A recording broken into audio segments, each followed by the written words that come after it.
Amateur Traveler is in its 20th year now, but can you imagine if I had people on the show who had never been to the destination but had just read about it or seen a movie about it? That wouldn't make any sense at all, and you wouldn't listen. We all know how important it is to receive advice from people who know a destination to get the most authentic local experience. And a great option for experiencing this is Explore Worldwide and their authentic small group adventures, led by local tour leaders, perfect for solo travelers who want to meet like minded people with a desire for adventure. I'm often an independent traveler, but two of my last three trips were with small group tours because they organize everything and it's a lot easier. If you want to recreate the tour I did to Malta, they have a Malta and Gozo Discovery Tour. I'm intrigued by one of their tours called A Taste of Sicily. The company again is Explore Worldwide, and visit exploreworldwide.com to learn more. And thanks to Explore Worldwide for sponsoring this episode of Amateur Traveler. The nights are long, the days are short, and the weather is chilly to downright cold, depending on where you are. It's a good time to slip into a Quince iconic Mongolian cashmere sweaters, which start at only $50. You can treat yourself to everyday luxury at an affordable price with Quince. If you really want to dive into luxury, you can check out their leather handbags, washable silk shirts, and European linen sheet sets. Whatever you're looking for at Quince, all the prices are 50 to 80% less than similar brands, and they do that by partnering directly with top factories and cutting out the middleman. They only work with factories that use safe, ethical, and responsible manufacturing processes. And of course, they use premium fabrics and finishes for that luxury feel in every piece. But you've already heard me rave about my Quince travel pants. Treat yourself this winter without the luxury price tag. Go to quince.com/traveler for 365-day returns plus free shipping on your order. That's QUINCE.com/traveler to get free shipping and 365-day returns.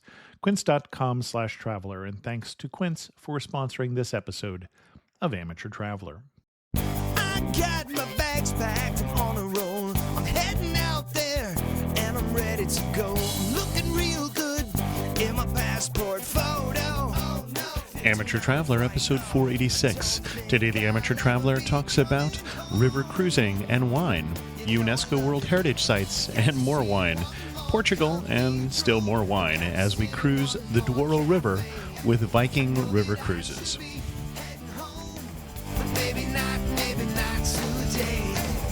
Welcome to the Amateur Traveler. I'm your host, Chris Christensen. This is going to be a different episode of the Amateur Traveler as it's recorded live. The sound quality is not going to be quite as good and it's not going to be as heavily edited, but I hope you'll enjoy this special episode of the Amateur Traveler. I'd like to welcome to the show three guests today. It's going to be a little different show because we're doing this one live, and I believe this is the first episode of the Amateur Traveler ever recorded live after 10 years. So I have three guests with me today, and they are in order from right to left. Not that means anything to you. Aaron Saunders and John Souza and Mary Quincy, and we are all currently on the Viking River Cruises ship Portugal on the Douro River in the Douro Valley in Portugal. And that is basically what we're going to be talking about today, is both the Douro Valley and this particular way of seeing the river, or seeing Portugal. We actually started a little bit of our itinerary. We started in Lisbon and did it, which is not on the Douro River. Did a tour in Lisbon and then came up to the river to Porto and spent, did anybody know, 7 days? 7 days, yeah. Cruising up from Porto all the way up to Salamanca in Spain. Well, close to Salamanca in Spain. Bust up there, and have been seeing the Douro Valley. Yeah. So I want to leap in and say, how would you describe the Douro Valley? Who should come here? Well, I think the ideal target for people to come here is there's two kinds of people. Number one is if you like wine, this is an excellent place to come. I mean, the Douro River Valley is a UNESCO World Heritage Site, specifically because of its historic role in port wine production. So all port wine legally, it's a bit like champagne. To be called champagne, you must have that produced in the Champagne region of France. To come here to have Porto. Port, it has to be from this region. It's got to be from the Douro River Valley, and it derives its name from the city of Porto. Okay. And now they do grow other wine here as well. Sure. So yeah, we've had a lot of wine. We've had a lot of on this wine. trip. So if you like wine, this may be a trip for you. And I think too, if you like wine and you want to learn more about wine, I mean, it's not just a trip where you just go and drink wine for the fun of it. You do actually get to learn a lot about the way it's produced and the historic origins of it. So I think people who like wine would enjoy it, and I think people that like history would enjoy it, and just coming to Europe and river cruising through somewhere different. Okay.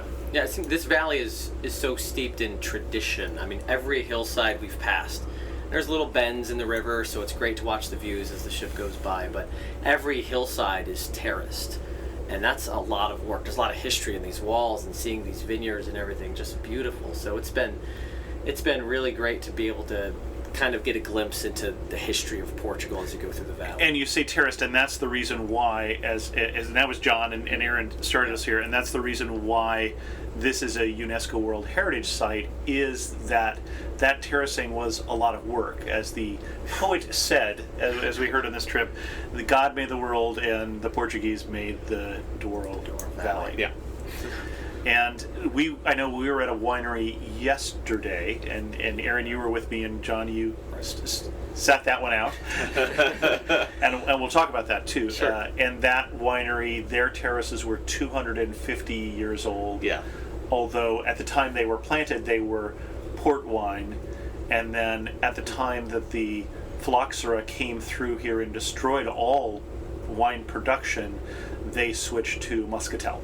Yeah. We've seen port wine production, muscatel wine production, vino verde, and then some other table wine production, I think, as well. Yeah, quite a bit. And then olive oil, too, on top of all of that. Right, that's true. Yeah. Especially as you get in the upper Douro Valley, where a lot of the vines never got replanted. Yeah. When they were wiped out by that disease that basically wiped out almost all wine production in Europe, if not all wine production. Yeah, it nearly stopped it. It nearly decimated the entire thing. So the fact that now, I mean, the one advantage of that is that now the Douro River Valley is so much more diversified in what they produce here. I mean, they actually do produce a lot of different kinds of wines and oils and that. Well, in the winery we went to, the town we went to yesterday that produces muscatel produces about 30 million bottles of muscatel a year. A year, yeah. The trick was that many of them were little bottles. Yeah, they're the ones you'd find in your minibar in the little Hilton or whatever. Right. You get that there. Although apparently they serve them for having with your beer, which That's right. I was surprised. But we had a lot of wine and a lot of sweet wine, both the muscatel and the Porto being a sweet dessert wine and a fortified wine, and therefore much higher in alcohol. Yes. Which we've been drinking a lot. We've been drinking a lot on this trip. So, but let's start in Lisbon. What was most memorable about the Lisbon part of the trip?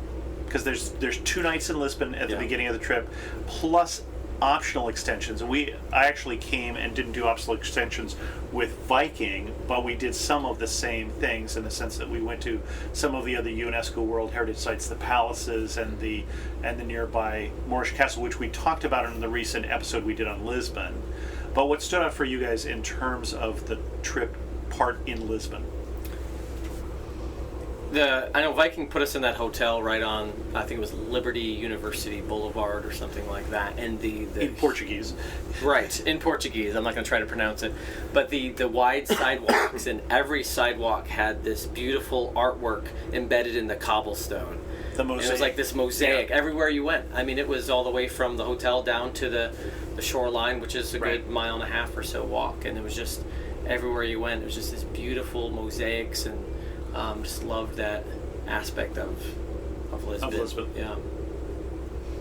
Yeah. To me, it would be like the color of the buildings. Actually, in the old town, it was just wonderful how different colors the buildings were, and it was really, really picturesque. And it was easier for me to take pictures because, like, I love colors on buildings and stuff. And Mary is the photographer. We'll talk more Yeah. about what each Aaron and John and Mary do later on in the show. But yeah, they're known for the light. Yeah, yeah, they are, and it was very different from other cities we've visited, like Porto, which was really like fade colors, and that wasn't that pretty in Lisbon. Of course, we also visited Porto on a rainy, misty day. Yeah, so. that was true. That was true. One of the things, though, was very different once we went from Lisbon to Porto that defined the two different cities is that Lisbon, as we've talked about on this show before, had the big earthquake in the 1700s. 1755. Which destroyed, basically flattened the city, and everything was rebuilt since then.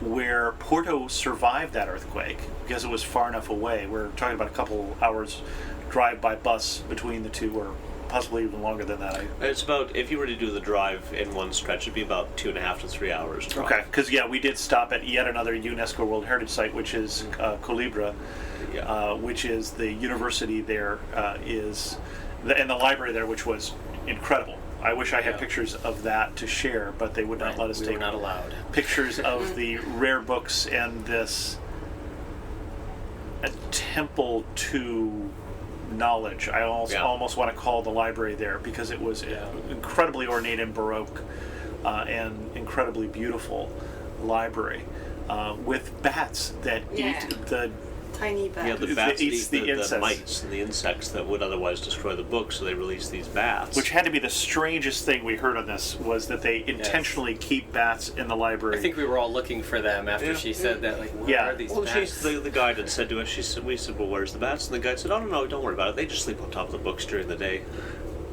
It's like, okay. these If you rare say so. these rare and precious books. Yeah, we can't take photographs of. Yeah. Right. But then Porto, having survived it, one of the things that surprised me is every little neighborhood church I went to three or four different churches, had the immensely ornate Baroque gold gilded altar pieces. Because apparently all the churches in Lisbon did also as well until 1755, when they fell down, burned down. Well, I think We're that's looted. actually a nice thing that Viking does. I mean, there's two kind of positives about starting in Lisbon. The first thing is that it allows you to get in, get settled, get over your jet lag. I mean, I think for a lot of North Americans, you're going to be probably flying through Lisbon Airport anyhow, so it sort of makes sense for you to stop there. But the unexpected thing I found was that it actually gave you that contrast that you're talking about. Because if you would have just flown into Porto, you don't really get that same contrast with it. Otherwise, Lisbon is a very beautiful city, but it's kind of like a lot of other big European cities. It's there's some similarities there. Right. So to have that contrast and be able to see Lisbon and then go to Porto, I think it makes people appreciate Porto more than perhaps they would have had the tour just started there. And to know what the people in Portugal, in Lisbon, went through during that earthquake. And I think the colors that Mary was talking about is a testament to the people's, their positive outlook. And okay, earthquake's over, we're going to rebuild. And I mean, that city was decimated in the earthquake. And to rebuild and to have these bright, colorful buildings, and then they go up to Porto, the thing that just stood out to me was the train station. If you go to Porto, make sure you go in the train station, because you got a lot of history in the tile work all over the building there, and it just... Well, and we saw the tile work a lot in Lisbon because that was a style that was popular at the time they rebuilt. Starting in 1755, 1756, whenever they started, cleaning things up, is the glazed tiles on the outside of buildings, often the same repeated work, but then, as we said, in the Porto train station, among other many places we saw, some churches that we saw, the railway station just where we were last night in, you have to say, Pinhao. Pinhao. We've been working on our Portuguese this week. And it's gotten nowhere. But it had these basically hand-painted tiles. You went to the Tile Museum, in Lisbon. Yes, we had a chance. Viking gave us an opportunity to go to the Tile Museum and see this wonderful artwork on these tiles, and at the end we could make our own tiles, and we're going to be seeing that later on today, I believe, our own artwork. But I think one of the guides said during that tour that if the house didn't have tile in it, it's not a Portuguese home. It's got to have that tile. It's such a part of the fabric of the Portuguese. And that definitely is something that I'm taking away visually from Portugal, especially from Lisbon, but also, as you said, from the train station in Porto, from some of the churches that had these great big white and blue mural tiles, basically hand painted tiles. And the other thing we should say is almost everything is included on Viking, and that tends to be true. Aaron, you have done 17 cruises this year. some other river cruises and some other competitors who we won't necessarily name by name on this show. But we don't need to. but it tends to be typical on the river cruises that you include a walking tour, for instance, in every city you go to. Yeah, I mean, the one nice thing with river cruises is, I always like to say, there really is no entry-level river cruise. I mean, river cruises on a whole start at a much more inclusive level. So typically, and this is true of Viking, Viking includes beer, wine, and soft drinks with lunch and dinner, which is really helpful and handy. And you mean I there promise isn't you beer, will, wine the rest of the time? I mean, it seems like that That's bar correct. is pretty much open. It is. Well, they include it then. But Yeah. so, and the thing too to know as well is that you will never see the bottom of your wine glass. So this isn't one of good those grief, we're going to yes. give you one pour things and then cut you off.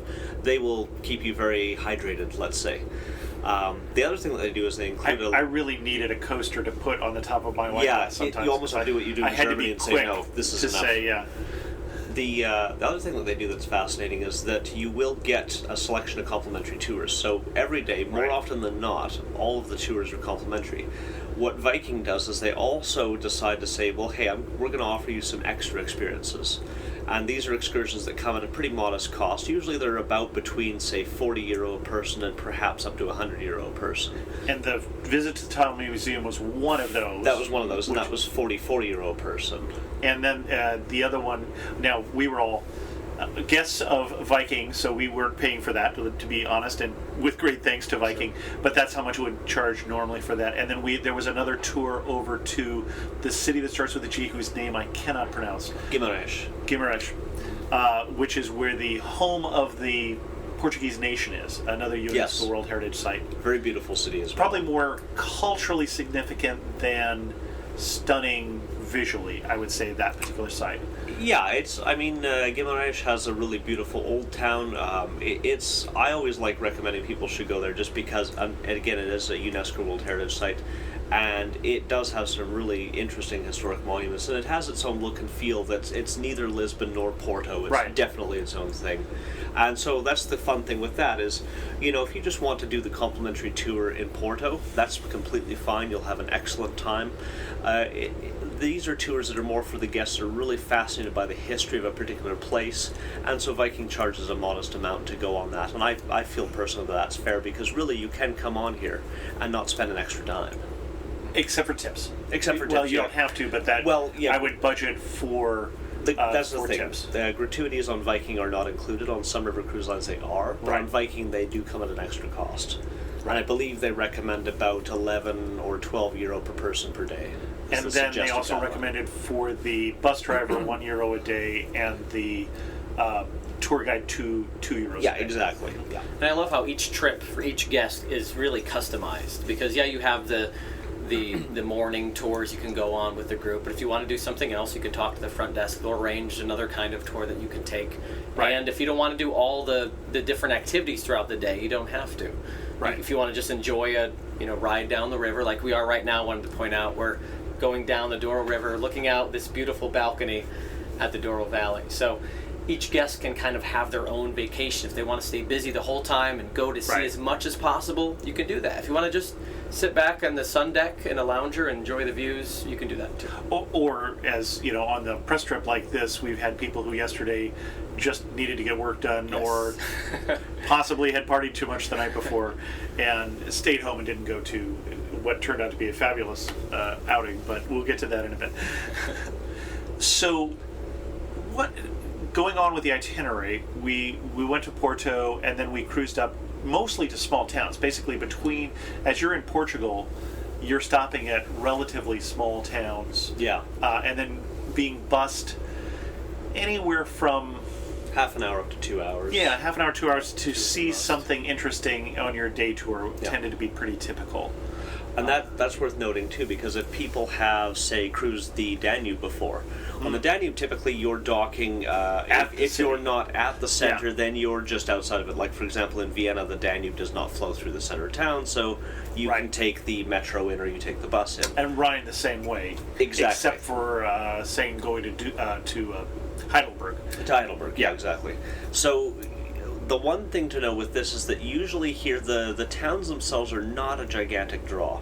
I mean, they're very, very small. They're very cool to see, but these are not Vienna. This is not Budapest. These are very small, authentic Portuguese towns. And, it does pay to be prepared for a little bit of bus travel by motor coach. Right. Most of them, I'd say, were about 30 minutes. The one up to Salamanca is about 2.5 hours-ish on the coach. Well worth it, but it's one of those things you might want to bring a book or an iPod or something like this. Right. And that's the only thing I think that might disappoint people if they haven't quite done the research is if they've been on the Danube, they'll imagine that it's like the Danube, where they're just going to dock and get off the ship and go on a walking tour. And here it doesn't quite work that way, but they do make up for it by offering some pretty cool experiences. And I think every time we had a longer bus ride that was an hour and a half, the destination was always worth it. When you got there, you said, oh, that's why they're willing to bus us all the way out here. Like Salamanca was just incredible. And not just the destinations, actually. When you were looking out the window in the bus, you could see the fabulous landscape. Right. Yeah. It was just incredible, and you were never bored, actually. Like, even though you were listening to music, there was like entertainment outside of your window. You would constantly hear camera shutters going off as we went by throughout. That may be my fault.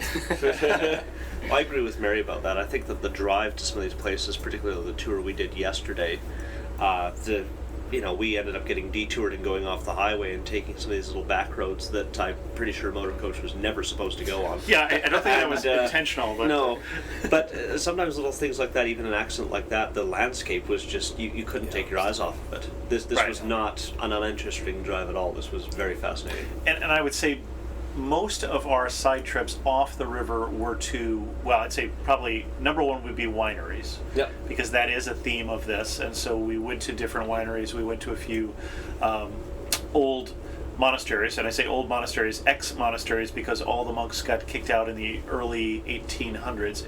1835 or so, I believe, was the date that in a Portuguese civil war, all the monks and nuns were asked to leave the country.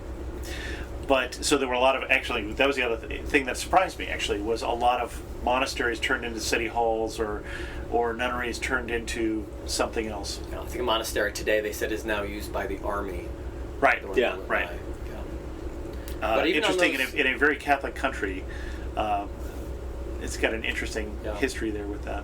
And that's something that the tour guides were great. Even on those long bus rides, it didn't seem that long because the tour guides were not only very informative, but I know the one on our bus was very entertaining as well. So we were all laughing, having a good time, enjoying the trip, and so it made it go by quickly. There was at least one of the bus rides I wish the tour guide had been a little less informative. I think one of the ones we got up early and the tour guide said, well, I know many of you want to sleep, and then talked for an hour. So you will have that. You can always bring your earplugs. You don't have to listen to that.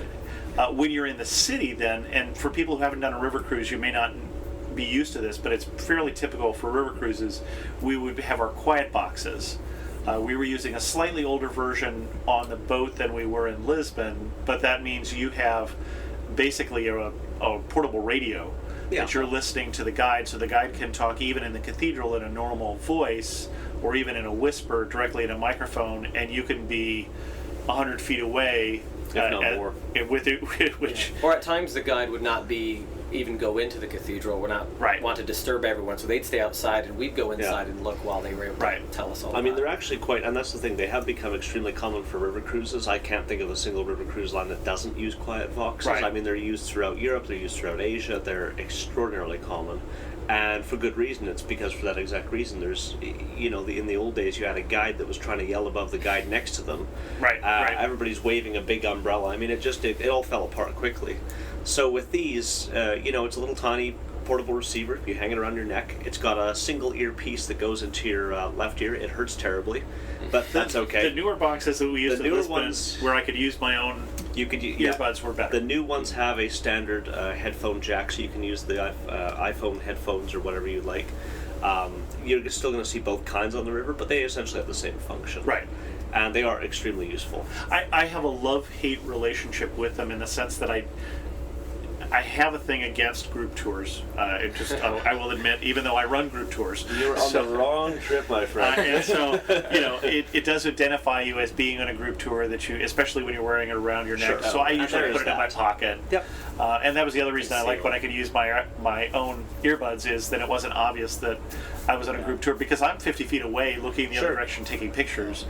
But the other thing I like about it, that I really do like about it, is the fact that I can be 50 feet away taking Yes. pictures a half a block ahead, a half a block behind. I tried it out once in Vienna on another river cruise, and I actually got 2.5 blocks away before the signal cut out. So, I mean, you really can be, depending on your circumstances and the buildings you're in, you really can be quite far away. I did find in Salamanca, when they cut the corner around a great big massive cathedral. Yeah, the cathedrals tend to block out everything. That didn't work as well. The new cathedral in Salamanca, Right. the one from the 1500s. Yeah, that one. Yes.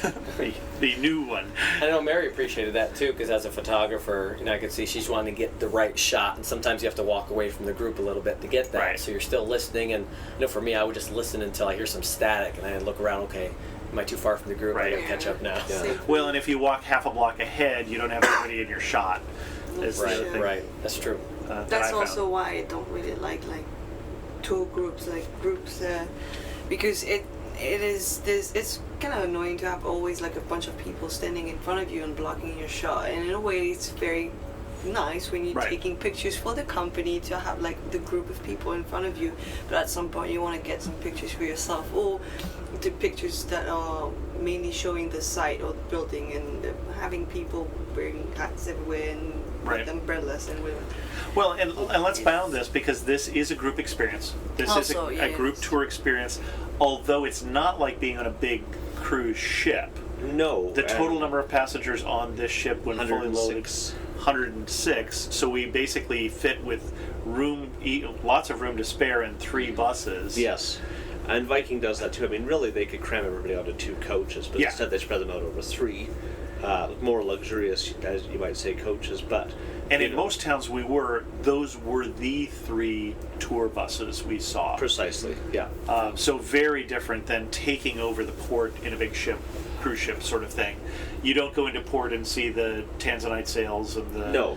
t-shirt Yes. sales and things. And even very different than just a regular river cruise along the Danube. I mean, Yeah. certainly in the high season you get a lot more ships on the Danube. It's still nowhere near the point where it would overwhelm the ports, but certainly Right. when you're walking along Amsterdam, you're going to see a lot of Viking logos, Right. AMA logos, Uniworld logos.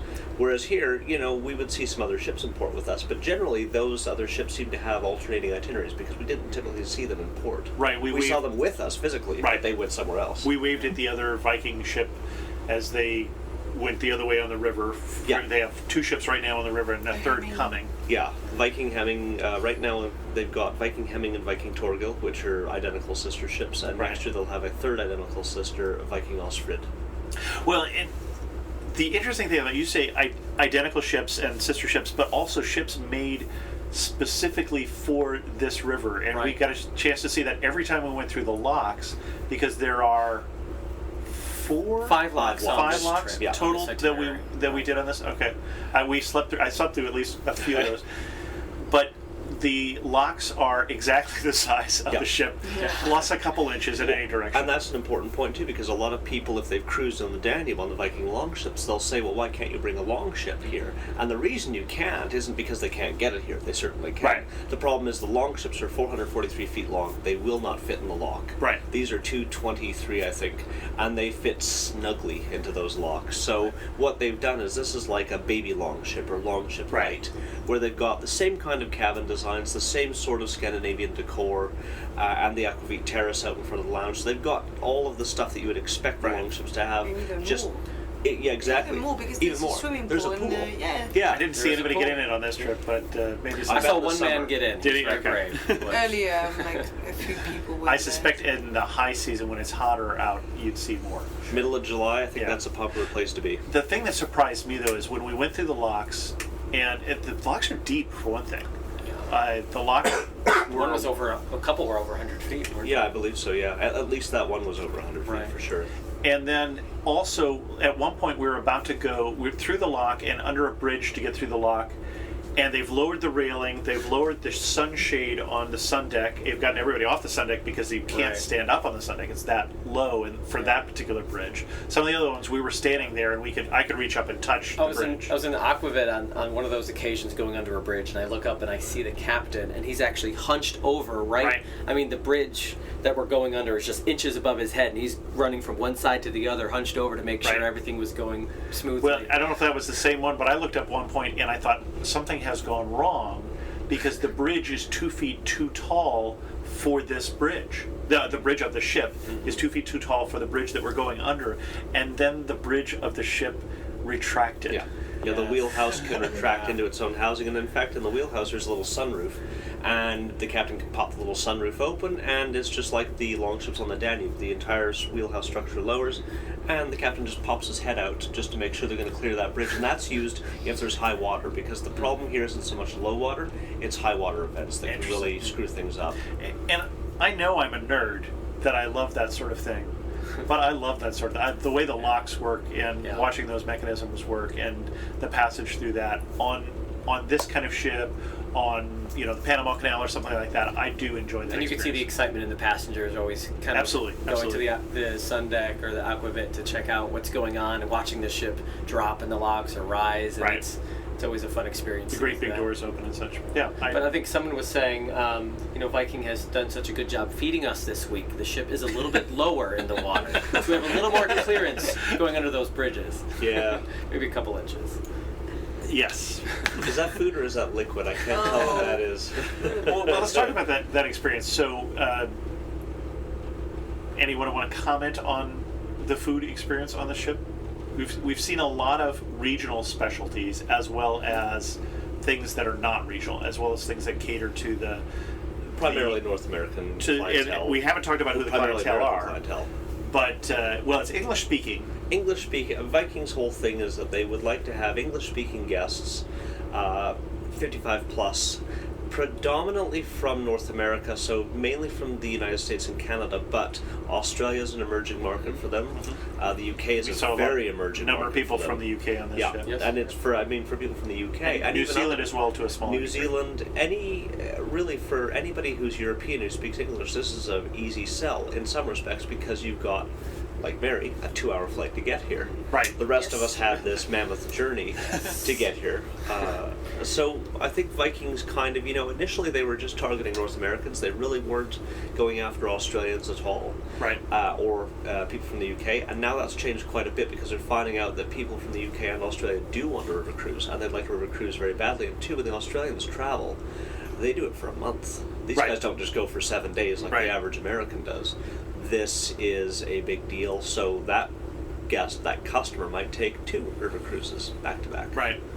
Well, and the other thing is, you said their target audience is 55 plus, although they're starting to do more with multi-generational. But there's no kids program. No, there's no for it. kids programs, and Viking still is one of the few river cruise and lines there's not going to be either. No, there's not going to be. And you know what? That's okay. There's nothing that says you've got to be everything to everyone. Yeah. But it is worth noting that while other lines offer multi-generational family sailings during the summer and Christmas, Right. Viking doesn't do anything special for that. That's Right. not their mandate. So, having said that, on the Christmas market sailings, you do see the average age start to skew younger. Uh-huh. You see some couples in their 40s, couples in their 30s, the parents traveling with the grown kids. Right. And I think that's perfect. For Viking, that kind of dynamic is really great. And I would say on this cruise, I'm 54, and I was quite possibly younger than all the passengers except for the people on the press group.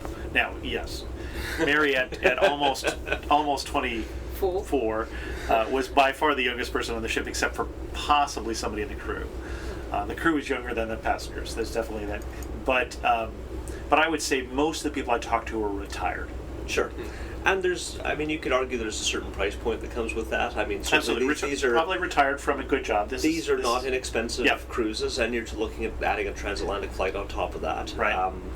But on the same token, I always feel like, I'm 33-ish almost, and there's people I know that they don't have kids, they're married, they got 2 good jobs, they both got dual income. This is right up their alley. I mean, this is exactly what they would be looking for, but Sure. nobody's marketing to them. Right. I kind of feel like maybe that's something that I would like to see in the future, because I do think that there's a market there for people who are in their 30s and 40s who are curious about the world. But the whole bus tour thing just frightens the crap out of them. I mean, I think that's a terrible holiday, the bus tour. Yeah, I wouldn't want to do one. Yeah. And most of the I've guests done I one. talk to prefer that there is no kids program because they just want to have a nice, Sure. relaxing time. And some kids don't want to see all this history, even though some do, and it's great. Some for do, them. it's great for them, yeah. For those that are history buffs or love to see the stuff they've read about all their lives, this is Oh, yeah. perfect opportunity. Yeah. Well, and the other thing we should say is that there's no climbing wall. There's No flow rider. flow rider. No ice skating. There is a- There's there's no a bumper shuffleboard. cars. There's a shuffleboard and I- a little There's a mini golf putting green. Yes, Yeah. Little there's golf a golf putting green. green. And the pool Mary mentioned, Which which was is pretty yesterday. awesome. But really, you bring your own entertainment, and you do the tours. I don't mean, really think you can be bored. I mean, the other thing I always tell people is on these river cruises are surprisingly active. They are far more active than an ocean cruise. I mean, this is closer to me to expedition cruising. An expedition cruise, you get off Yeah. the ship, you go in the Zodiac every day, you come back for lunch. They work. I mean, they work. It's somewhere in hard. between that and an ocean cruise. Sure. Yeah. And you've got this dynamic here where usually, I think we've had 2 mornings where we could sleep in. The rest of the time we've had tours that leave bright and early, 8:30, 9 o'clock-ish. Right. And you're going either over lunch and coming back in the afternoon, or you're going to lunch, coming back on board the ship for lunch, and then departing again in the afternoon. So really, the chances of you being bored or at loose ends Right. are pretty slim, because by the time, when you are on the ship cruising, all you want to do is sit in the lounge with a book and a cocktail and Yeah. enjoy the scenery. Actually, I didn't even find the time to do that. I felt like it was really great to have so many entertainment around me, but I didn't have time to relax. Actually, maybe because I'm working at the moment. But Yeah. it was hard to find a time to rest in the lounge or whatever. Because at 8:30 we gotta be ready to go. Or 9 we gotta be ready to go after breakfast, and then we come back, and it's the daily briefing, and then there's the dinner, and that's true that Yeah. there's no real time where you can really No, sit down. It's really Yeah. free. Especially true. just today, actually. For me, this Today. feels Yeah. relaxed because compared to traveling on my own, there's a Yeah. whole lot more downtime, and obviously somebody else is doing the driving, and the driving is just a lot more fun, whether that be the bus or the boat, especially the boat. Yeah, and Chris and I were talking earlier about that as far as major differences between river cruising and like an ocean cruise. And typically, the ocean cruises I've done is typically in the Caribbean or somewhere Cruise at tropical, night. where most people are there. Some are there to Yeah. party, but a lot are there just to do nothing for the entire week. Just kind Yeah. of sit Well, in and the I think lounge. and I think that's the way the Caribbean cruise has always been marketed. Is this is a cruise where you go and you lay on the sun deck all day, and that's kind of how Caribbean cruise works. But there are deep ocean cruises that are more active or doing more things. But I think too, there's an interesting dynamic there where typically a ship will be docked in port for the morning or the afternoon or better part of the day, but usually by 5 o'clock. They untie the thing, they pull the Right. anchor up, Yeah. and you spend the night sailing. So in the evening, there's more of a I don't know if you'd say a social club, or more of a chance to rest or something like that. I Right. mean, really, the evening is comprised of dinner and cocktails and sleep. Right. And on this river, we actually weren't allowed to cruise at night, That's right. Right. The authorities don't let you sail. We at didn't night. sail till 6:30 in the morning, I think, is which when really we set would have off. missed some lovely scenery by doing it anyway. So quite often it would cruise while we were out on an excursion, though. And that's the thing I think too that's worth noting about the cruising on the Douro is the Douro just doesn't have the distances the Danube does. I mean, No, if you're no, going from the total Amsterdam to distance. Budapest, you are covering multiple times over this distance. Right. So when we sail, we're sailing for 2 hours, 3 hours. In fact, I think this one today, this is the longest stretch of Right. sea time. Well, you river also time we've cruise round trip. We Sure. start in Porto, Sure. we end in Porto, which is very different from starting in Budapest and ending in. had. Nuremberg. Nuremberg, Yeah, yeah. exactly. Yeah. Very different that way. The other thing, in terms of because they're targeting an older audience, there was more awareness of mobility issues. I noticed that at one point we were going to a town, the hill town of. Drawing a complete blank. The one where we did Sandeman. No, the small hill town. Castello Rodrigo. And in Castello Rodrigo, there was going to be a hill with cobblestones, and they were just very aware of telling people that, because there are some people on the boat who are moving slower, who do have mobility issues, and I think they are. Was that a level 3? That was a level 3. Viking will classify different levels depending on how strenuous the walk is, so and today, for instance, we did a walk downhill from the shrine, 600 steps down. Yeah, and so they were, quite aware that might be too difficult for some people, and so most of us walked, but a few people went back to the bus. Took the coach back. And I think that's one thing that Viking does incredibly well, is they're very, very attentive in their pre-cruise documentation about telling you how strenuous things are going to be and what you should pack. And even once you get on board the ship, they're very good about telling you, listen, you've got to be able to negotiate uneven cobblestones, uneven surfaces. Right. It brings into another thing that guests always ask, or potential cruisers always ask, is river cruising suitable for people who are confined to a wheelchair? And the unfortunate fact is, no, it's not. I've been on a river cruise with someone who was, but it was a challenge. It must, most lines will say we just cannot accommodate it. There's because in part just the ramp going in and out just the ramp getting off the ship.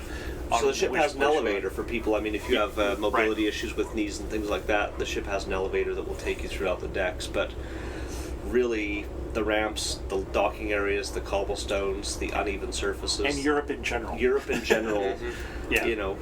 Yeah, that's true. Even if they get you off the ship, there's still a lot of places to go. Even if they get you off the ship, I'm thinking of like the docking locations in Budapest that you've got there. I mean, it's absolutely not suitable for that.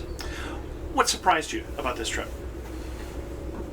One thing this is my second trip with Viking, but it surprised me even more now than as it did the first time, was the level of personal touch you have with the crew that you don't always get in a larger ship.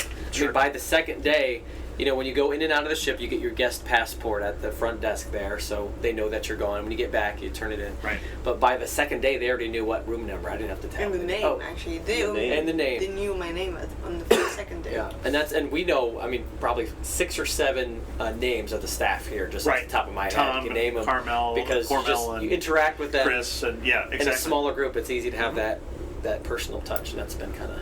That actually is the same thing that surprised me, or pleasantly surprised me, I should say, because the trick with the Douro is that Viking doesn't actually own this ship outright. Right. This is operated by a line called Douro Azul, and they handle the technical side of things for Viking because there are different rules and regulations in Portugal, and these regulations state that Douro Azul is kind of the de facto operator here. And plus, they've also been operating here for several decades, so you could argue that they've got the experience with this waterway and these rivers.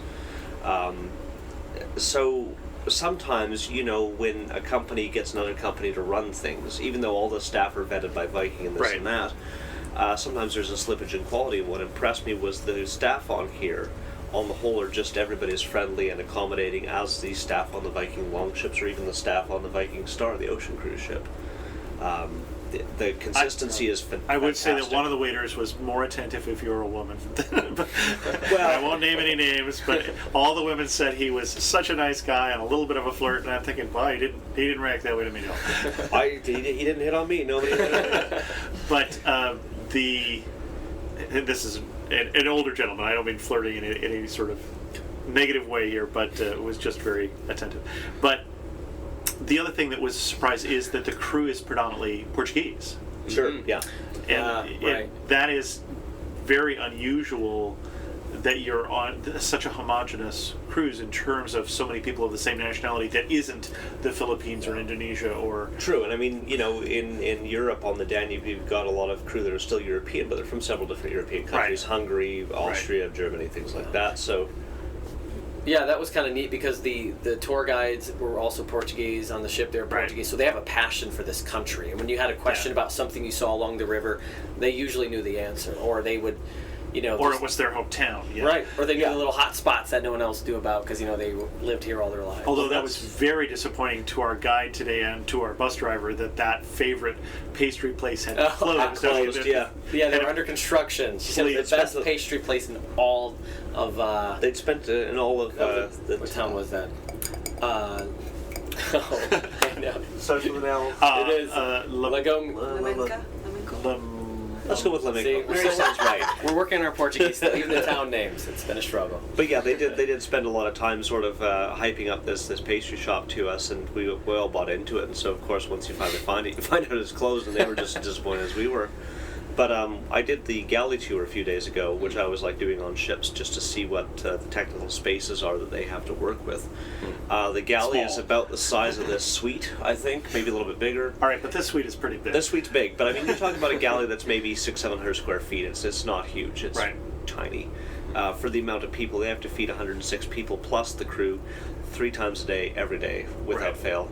And one of the things they said that was fascinating was that all of the ingredients they use on board the ship for the food all come from Portugal, with the exception of the smoked salmon, which they have to import Right. from Norway because they told me their Portuguese smoked salmon is, you don't want it. Cod also, they did mention that in Portugal they eat a lot of cod, but it is also Norwegian. Right, okay. And we did have a couple cod dishes, so I think that's Yeah. likely to come from Norway also. Yeah. But Yeah, the ingredients have been. I mean, the nice thing about river cruising is the ingredients do generally tend to be fresh. right. Because you're loading on provisions in all sorts of ports. I mean, if you need something, the chef can go into the market and get it. Well, in fact, today he did a market tour to take people into the market to kind of show them what he Yeah. was buying. That reminds me too. They've been very attentive to any kind of dietary needs. Yeah. That Yeah, I know yeah. Aaron and Mary Sure. probably attest to that. Yeah. And not just on the ship, actually. Whenever we were on excursions That's and right. having lunch or dinner somewhere else, we had like this little piece of paper written on it that you were vegetarian or gluten-free, or Yeah. you were only eating fish or whatever, and you had to hold it and just put it in for your plate, and then the waiter would see that Right. you can't eat whatever they serve you, and you wouldn't even have to ask or Yeah. anything. It would just be served. And that's a really good point too, because I mean, you'd expect them to cater to allergies or dietary requirements Yeah. on the ship, but to be able to do it ashore like that—that's really impressive. Right. And we ate off ship quite Quite a often. bit. Yeah. on this It's trip. interesting. I mean, they're- Well, it makes sense too because you would often have driven, as we said, half hour away Yeah. or something like that. Where like when I did the Rhine River cruise, we would get a 1 hour walking tour and then we would be on our own. Sure. This one is a little different because of yeah. where the sites are that we'd be going to. And in some ways, I think that's not bad because I think that sometimes when the ship is very close, say if you're docked in, Bratislava or something like that, the ship's 4 minutes away. So I think people sometimes have a tendency to go back to the ship Right. because they go, well, it's free, I paid Yeah, for exactly, it, right, and the right. food's good. But the problem is that comes at a cost because you're not actually eating the local food or experiencing the local Right. beverages, food, wine, things like that. So here, by having these organized excursions where you are all doing this and going to some place, you do get some authentic food. And not only did we get to enjoy authentic food in these places, but listen to some music, Authentic music. Yeah. the Right. fado, The fado. and flamenco we heard last Yeah. night. So that was some entertainment while we were eating in these places was kind of Flamenco was in. Flamenco Salamanca. was yes, yeah. Yeah. That was in Spain. So we had some Spanish music Right. on this trip as well as some Portuguese fado. Yeah. Any other surprises?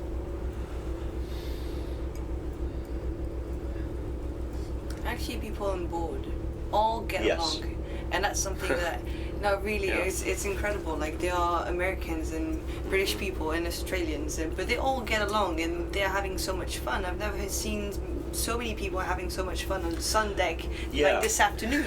Yeah. Like we went all crazy. Like it was just Yeah. like, okay, well, this is the first afternoon we're spending on the boat. So and it was the last day, or it is the last day today, and people were relaxed and they were like having fun drinking cocktails on Yeah. the top deck and they're nice doing- too. I mean, Yeah, they're are really all nice. They're friendly to adorable. each other and even to us. Like we were mentioning earlier. I mean, our age range skews much younger than they are, and they're So for they've some been of you, then for some of us. but they've been nothing but lovely, and it doesn't matter. I think, like Mary was saying. even for I actually I was the photographer on board. It was really hard for me to go to people and ask like, could you pose or could you be like this or could you do that or Yeah. or do you don't mind if I take pictures of you or whatever. And the thing is that they were all so nice to me. They were like, there's no problem if you all. That's one it's thing I your find job about and- cruising too is, I mean, a cruise ship's really different from a hotel. I mean, if you're in a hotel and you pass somebody in the hallway, you generally don't say hello or good morning. You kind of pass silently and you don't. Depends do on what much. country you're in and what part of the country you're in. Oh well, yeah, okay. Take the steam out of my comment. But no. Well, you're from Canada, where we know people are, Yeah. We're terrible. We're the worst. But it is interesting because generally, if you're in a hotel, you're not there to interact with No, exactly. Yeah. You're there to sleep and do whatever. And I think on a cruise ship of any size, you get people where it doesn't matter what country you're from or what age you are or anything like that. They say good morning and how are you? And Well, you're much kinda more joking likely and to jovial. get to know people on a smaller ship. Yeah, that's what I was gonna say. Whether a cruise ship or Right. expedition style ship, And it's been kind there's of just fewer of you. It's more like it's been kind of a bonding experience too, because we've been on the ship for all week now, and by the end of the week we're kind of like opening up more. We feel like we know everybody. We're all family now, and a smaller ship kind of helps with And I think a little less actually potentially for us who are here on a press trip, because we tended quite often to stick to ourselves than for the normal passenger. Sure. Yeah. I think there was even more mixing and more of Yeah. I you're actually went to a lot of people and Well, you I did, met- yeah. I met Yeah. and you're getting adopted by people. Yeah, you are. That's an entirely different. Well, they didn't mind I was French, so I can stay with you. Yeah. One warning you would give, one thing people should know before they book the Viking River Cruise on the Douro. I think the one thing that people should realize about the Douro and about river cruising on the Douro is that it is not going to be identical to the Danube. Right. In terms of the ship or in terms of the maybe the ease of access to some of these places. This really is a trip that you are taking as a cultural immersion experience. So you are in it for the wineries, you are in it to go to see the port wine production and things like that. The towns are nice, but the towns are not. They're not Budapest. They're not Vienna, and they're not meant to be. They're not supposed to be. Right. So I think the most important thing is going because you want that cultural experience and you like the idea of taking a slightly different river cruise. On the other hand, I think that this would be a difficult place to see on your own on a car tour. I think Absolutely. it would at least Absolutely. Yeah. it would be more challenging to try and replicate what we did, but not from the river. This is a very convenient way to see Portugal Yeah. and to see one of Portugal's most well-regarded areas, which is Right. the Douro River Valley. Right.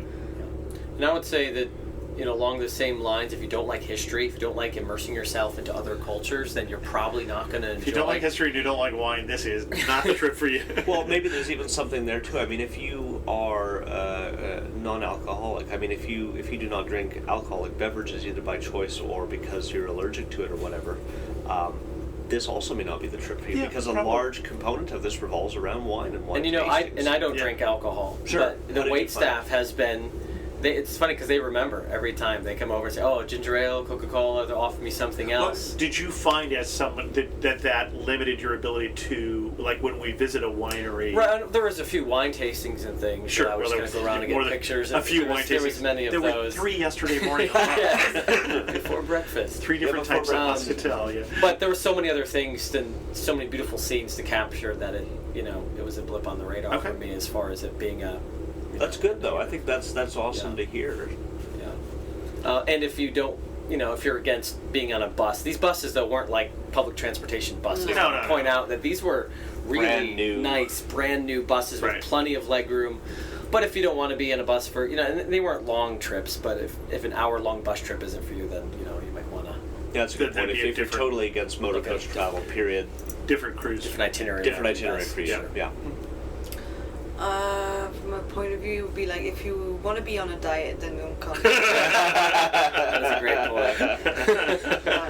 No. Oh, yeah, yeah. this is, do not weigh yourself after this The one. pastéis No. de nata Yeah. might be a problem. You lead to depression, actually, if you Yeah, weigh oh, yeah, yourself yeah. after that. We didn't talk about that, but that was a wonderful. Yes, there's a coffee station on board with cookies and pastries, and Oh, actually, yeah, the coffee, like for a coffee Yes. fan, and that's Yeah. something that. that's added a few pounds I think, Yeah. to all of us.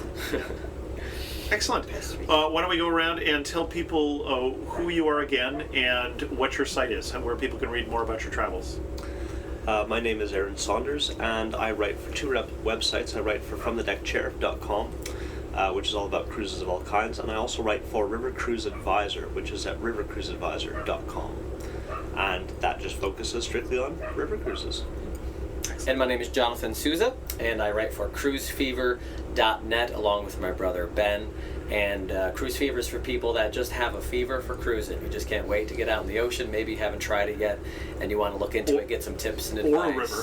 Or a river cruise. Yeah, cruises of all kind. So, and you can find us on cruisefever.net and follow us on all the other Instagram, Facebook, Twitter. And you've done Pinterest. fewer cruises than Aaron this year, Right, but this yes. is not your only cruise this Right. year. Actually, it's my third this year, so I guess I'm heading in your direction. Not the last, Mary? for sure. And I am Mary Quincy, a photographer hired by Viking on this ship, and also an Instagram user. And my name is Mary_Quincy on Instagram, and my website is maryquincy.com. And she has incredible pictures. Yeah, Check she them out. does. Yes, check Yeah, out she her takes pictures on beautiful Instagram. pictures. And if you liked this live version of The Amateur Traveler, then you might want to check out This Week in Travel, which is a different show. We talk a little more about travel writing and travel blogging on that show, but it is done in this format. And if you don't like this version of Amateur Traveler, if you don't like Blame this me. live format, then be aware that next week's show won't be like this. Thanks very much, and Have a good. I'm trying to think how to say it in Portuguese. I don't usually sign off for this one. Ciao. Ciao. Ciao. Ciao. Thank you all for coming on Amateur Traveler and sharing with us your love, either newfound or long established, for river cruises and for Portugal. Obrigado. Obrigada. With that, we're going to end this episode of The Amateur Traveler.